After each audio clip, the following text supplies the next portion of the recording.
नमस्कार दोस्तों, स्वागत है हमारे यूट्यूब चैनल में। आप देख रहे हैं ऑनलाइन स्टडी क्लासेज।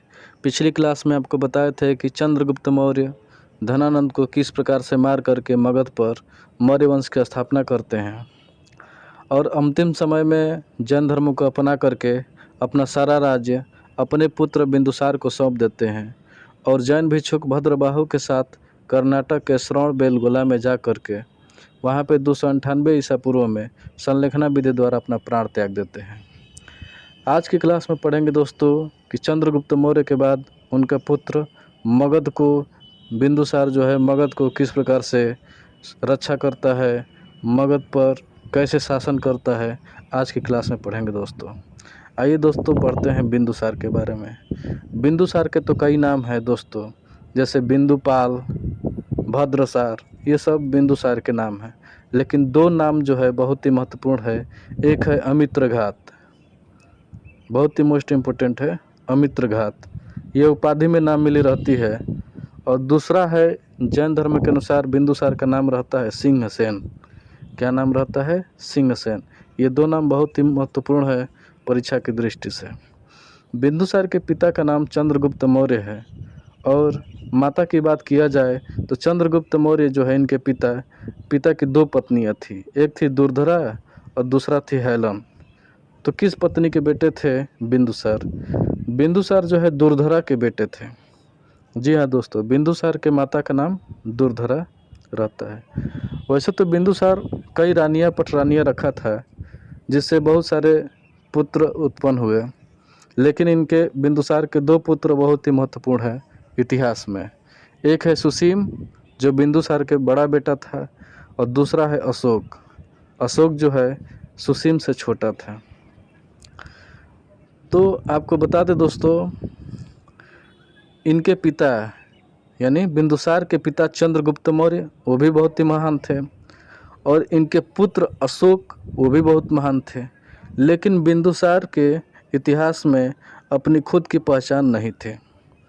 इसलिए इनको या तो चंद्रगुप्त मौर्य के नाम से जाना जाता है कि चंद्रगुप्त मौर्य के बेटे का नाम बिंदुसार है, या फिर अशोक के नाम से जाना जाता है इतिहास में कि अशोक के पिताजी का नाम बिंदुसार था। ठीक है दोस्तों, इसलिए इतिहास में इन्हें एक पिता का पुत्र या एक पुत्र के पिता कहा जाता है। इतिहास में क्या कहा जाता है बिंदुसार को कि यह एक पिता के पुत्र और एक पुत्र के पिता कहा जाता है। अब आपको बता दें दोस्तों, इनके शासनकाल में पश्चिमी देशों से व्यापार हुआ करता था, मैत्रीपूर्ण संबंध था, जैसे मिस्र हुआ, सीरिया हुआ। तो सीरिया के नरेश थे उस समय एंटियोकस प्रथम। सीरिया के नरेश एंटियोकस प्रथम थे। उनसे ये तीन चीज़ मांगे थे। बिंदुसार जो है सीरिया के नरेश एंटियोकस प्रथम से तीन चीज़ मांगे थे। शराब मांगे थे, अंजीर मांगे थे और दार्शनिक मांगे थे। मीठा शराब, अंजीर और दार्शनिक, ये तीन चीज़ मांगे थे सीरिया के नरेश एंटियोकस प्रथम से। तो सीरिया के नरेश दो चीज़ भिजवा दिए बिंदुसार के यहाँ, मीठा शराब भिजवा दिए, अंजीर भिजवा दिए, लेकिन दार्शनिक नहीं भिजवाए। दार्शनिक नहीं भिजवाए। दार्शनिक इसलिए नहीं भिजवाए कि बोले कि सीरिया के कानून के अनुसार दार्शनिक का व्यापार नहीं होता है, हमारे यहाँ दार्शनिक का व्यापार नहीं होता है, इसलिए दार्शनिक नहीं भेजे। केवल दो चीज़ भेजते हैं, मीठा शराब और अंजीर।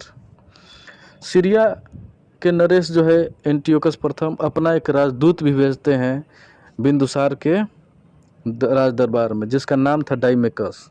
क्या नाम था? डाइमेकस। जी हाँ दोस्तों, आपको याद होगा पिछली क्लास में आपको बताए थे कि चंद्रगुप्त मौर्य के राज दरबार में एक सेल्यूकस निकेटर अपना राजदूत भेजा था जिसका नाम था मेगास्थनीज। ठीक उसी प्रकार से बिंदुसार के राज दरबार में एक दूत आया था, राजदूत, जिसका नाम था डाइमेकस। इसलिए डाइमेकस भी मौर्य काल के राज दरबार में राजदूत बन के आया था और मेगास्थनीज भी मौर्य काल में मौर्य दरबार में बन के राजदूत बन करके आया था। तो इसलिए कहा जाता है कि मेगास्थनीज का उत्तराधिकारी कौन था? तो डाइमेकस। कौन था? डाइमेकस।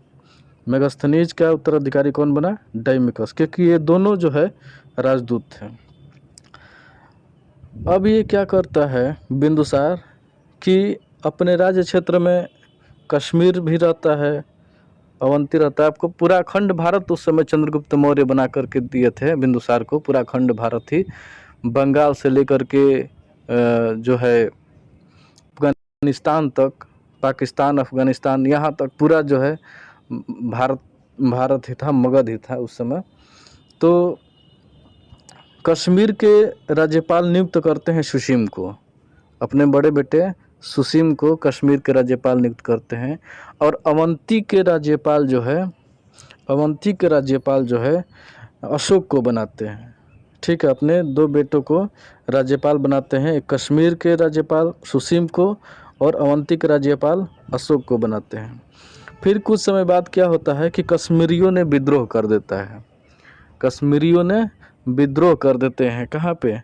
कश्मीर में सुसीम के खिलाफ बहुत विद्रोह करते हैं। तो सुसीम जो है वहाँ से हार जाता है। सुसीम के बस की बात नहीं रहता है कि विद्रोह को दमन कर सके, इसलिए बिंदुसार ने अपने अशोक बेटा को जो है वहाँ पे भेजते हैं कश्मीर। तो अशोक जाते हैं कश्मीर में जाते हैं और वहाँ पे बहुत ही निर्मम तरीके से मार करके, काट करके, धारदार हथियार से वहाँ पर विद्रोह को शांत कर दिए, विद्रोह को दबा देते हैं और वहाँ पे एक नगर की स्थापना करते हैं। कौन सा नगर? श्रीनगर। जी हाँ दोस्तों, बहुत ही मोस्ट इम्पोर्टेंट है। श्रीनगर की स्थापना कौन करता है? तो अशोक। कौन करता है? अशोक। फिर उसके कुछ समय बाद बिंदुसार की मृत्यु हो जाती है। बिंदुसार की मृत्यु हो जाती है तो मगध का राजा अशोक बनता है। कहा जाता है कि राजा बनने के लिए अशोक ने अपने 99 भाइयों की हत्या कर दी थी। तो आगे पढ़ेंगे आगे के वीडियो में अशोक के बारे में, जो बहुत ही महत्वपूर्ण है दोस्तों, बहुत ही महान अशोक है, उसी के बारे में पढ़ेंगे दोस्तों। जय हिंद, जय भारत।